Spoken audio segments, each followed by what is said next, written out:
Welcome back to my channel RM Biotech. আশা ৰাখিছো আপোনালোক সকলো ভালে আছে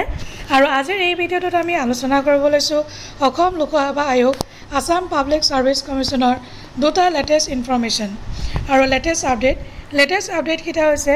notification regarding interview viva post for the post of lecturer in DICE Foundation of Education আৰু ইয়াতে তেওঁলোকে দিছে list of candidates whose application have been accepted rejected মানে status of application তেওঁলোকে দিছে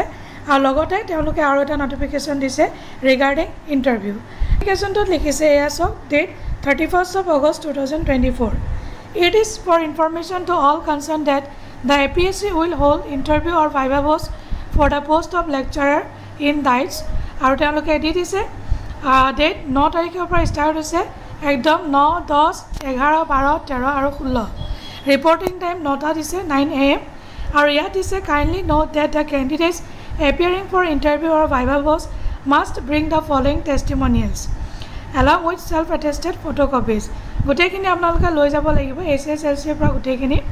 আৰু ইম্পৰ্টেন্ট পইণ্ট হৈছে ডিক্লাৰেশ্যন ফৰ্ম এ এখন আপোনালোকে APSC ওয়েবসাইটত গৈ ফৰ্ম এখন ডাউনলোড কৰিব পাৰিব তাৰপিছত ফিল আপ কৰি আপোনালোকে লৈ যাব লাগিব তো এইটো আছিল ইনফৰমেশন আৰু একসেপ্টেড ৰিজেক্টেড লিষ্টখন আপোনালোকে এবাৰ চাই ল'ব ষ্টেটাস অফ এপ্লিকেশন যদি ভিডিওটো ইনফৰমেটিভ বুলি ভাবিছে আৰু ভাল লাগিছে তেতিয়াহ'লে মোৰ চেনেলটো সাবস্ক্ৰাইব কৰিব নাপাহৰিব ভিডিওটো এটা লাইক কৰি দিব আৰু যিমান পাৰে সিমান শেয়াৰ কৰি দিব আৰু প্লিজ চেনেলটো সাবস্ক্ৰাইব কৰিব নাপাহৰিব thank you so much bye bye take care জয় হিন্দ